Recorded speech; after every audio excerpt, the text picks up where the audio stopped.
ومولانا محمد وسلم صلاۃ وسلام علیک یا رسول اللہ صلی اللہ علیہ وسلم۔ وضو کی فضیلت کے تعلق سے چند احادیث کریمہ ہیں۔ حدیث پاک میں ہیں اللہ کے رسول صلی اللہ علیہ وسلم نے ارشاد فرمایا کہ جو مسلمان وضو کرے اور اچھا وضو کرے، اچھا وضو سے مراد یہاں پر ہے کامل وضو، مطلب تمام فرائض ادا کرے، تمام سنتیں ادا کرے، تمام مستحبات ادا کرے، مطلب پورے اچھی طریقے سے اگر کوئی انسان وضو کرے، پھر وہ کھڑے ہو کر کے ظاہر و باطن ایک کر کے اگر وہ 2 رکعت نماز پڑھے تو اس کے لیے جنت واجب ہو جاتی ہے۔ اب یہ 2 رکعت سے مراد کیا ہے؟ 2 رکعت سے مراد ہے تحیۃ الوضو، مطلب تحیۃ الوضو کے نام سے جو انسان 2 رکعت نماز پڑھتا ہے۔ اب اس کی نیت کس طریقے سے ہوگی؟ اس کی نیت یہی ہوگی کہ میں نے 2 رکعت نماز تحیۃ الوضو اللہ تعالیٰ کے لیے، منہ میرے طرف کعبہ شریف ہے، اللہ اکبر۔ تو ہمیں کبھی کبھی جو ہے جب ہم وضو بنا کر کے آئیں اور ہم یہ موقع دیکھیں کہ ہم جو ہے سنت غیر موقدہ مثلا عصر کے اندر یا عشاء کے اندر، کیونکہ 4 سنتیں غیر موقدہ ہوتی ہیں، تو 4 سنتیں غیر موقدہ کے لیے کم سے کم 4 منٹ یا 5 منٹ ہونا چاہیے۔ تو ہم یہ دیکھیں کہ ہم وضو کر کے آئے لیکن ہمارے پاس اتنا وقت نہیں ہے جماعت میں، صرف 3 منٹ ہیں یا 2 منٹ ہیں، تو ہم اگر اس 2 منٹ میں ہم بیٹھ کر کے اس سے بہتر یہ ہے کہ ہم 2 رکعت تحیۃ الوضو پڑھ لیں۔ اس لیے آپ نے کبھی مجھے بھی دیکھا ہوگا، میں بھی اس پر عمل کرتا ہوں کہ کبھی اگر 3 منٹ رہ گئے ہیں یا 2 منٹ رہ گئے ہیں تو میں تحیۃ الوضو کے نام سے جو ہے 2 رکعت نماز پڑھتا ہوں۔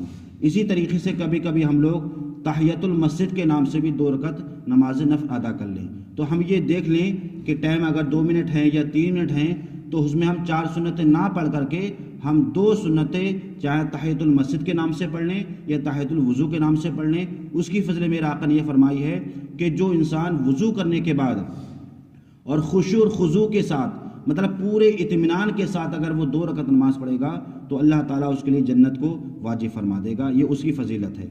دوسری حدیث پاک ہے، میرے آقا صلی اللہ علیہ وسلم نے ارشاد فرمایا، آپ فرماتے ہیں کہ جو انسان وضو کرنے کے بعد اور کامل وضو کرنے کے بعد یہ دعا پڑھے گا، اشہد ان لا الہ الا اللہ وحدہ لا شریک لہ واشہد ان محمدا عبدہ ورسولہ، یہ دوسرا کلمہ ہے۔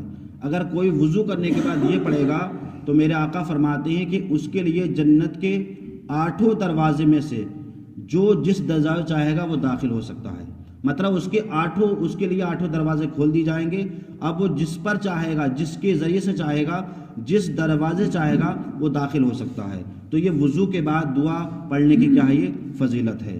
ایک فضیلت اور میرے آقا صلی اللہ علیہ وسلم نے ارشاد فرمائی کہ جو انسان وضو پر وضو کرے گا تو اللہ تعالیٰ اس کے لیے 10 نیکیاں لکھ دی جائیں گی۔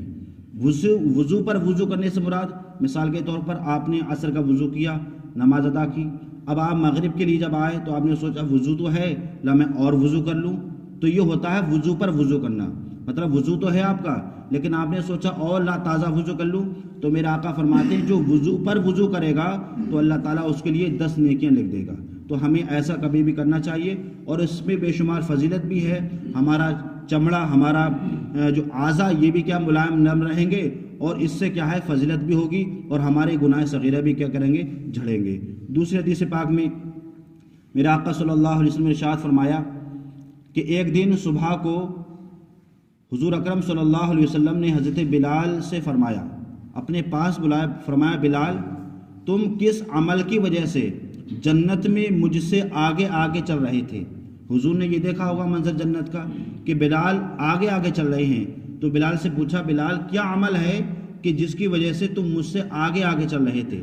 تو جناب بلال نے عرض کیا، یا رسول اللہ بس میں کیا کرتا ہوں، میں اذان کہتا ہوں اور اذان کے بعد میں 2 رکعت نماز پڑھتا ہوں، مطلب وہی 2 رکعت تحیۃ الوضو کے نام سے، اور جب کبھی میرا وضو ٹوٹ جاتا ہے تو میں وضو کر لیتا ہوں۔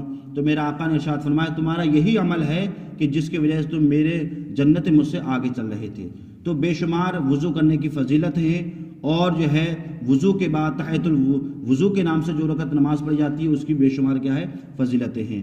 تو مختصر یہ ہے کہ ان احادیث سے یہ ثابت ہوا کہ انسان کو ہمیشہ باوضو بھی رہنا چاہیے، اور وضو کی بے شمار کیا ہے فضیلتیں بھی ہیں۔ اللہ تعالی ہمیں اور آپ کو ہمیشہ باوضو رہنے کی توفیق عطا فرمائے۔